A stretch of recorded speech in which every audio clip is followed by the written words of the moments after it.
मोहोळ तालुक्यातील चौडेश्वरवाडी इथं मातंग समाजातील शेतमजूर महिला उषा विजय साठे यांच्या हत्येच्या निषेधार्थ अकलूज शहरात कडकडीत बंद पाळण्यात आला।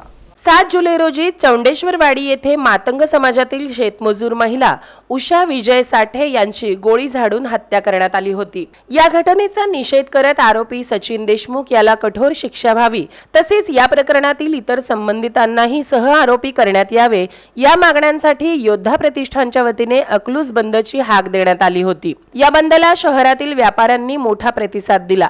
दवाखाने आणि मेडिकल दुकाने वगळता इतर सर्व व्यावसायिक आस्थापने दुपारी 2 वाजेपर्यंत बंद ठेवण्यात आली होती। त्यामुळे शहरातील मुख्य बाजारपेठा ओस पडल्याचे चित्र यावेळी पाहायला मिळाले। दरम्यान या बंदला अकलूज शहर शांतता समितीने विरोध दर्शवला होता। कोणताही बंद पुकारण्यापूर्वी शांतता समितीची परवानगी आवश्यक असल्याचे सांगत समितीने व्यापाऱ्यांना दुकाने सुरू ठेवण्याचे आवाहन केले होते। यामुळे मंगळवारपासूनच शहरात संभ्रमाचे वातावरण निर्माण झाले होते। सोशल मीडियावर बंद आणि बंद नाही अशा दोन्ही प्रकारच्या पोस्ट व्हायरल होत होत्या। मात्र कोणताही अनुचित प्रकार घडू नये आणि मालमत्तेचे नुकसान टाळावे या भूमिकेतून अनेक व्यापाऱ्यांनी स्वेच्छेने बंदला पाठिंबा दिला होता।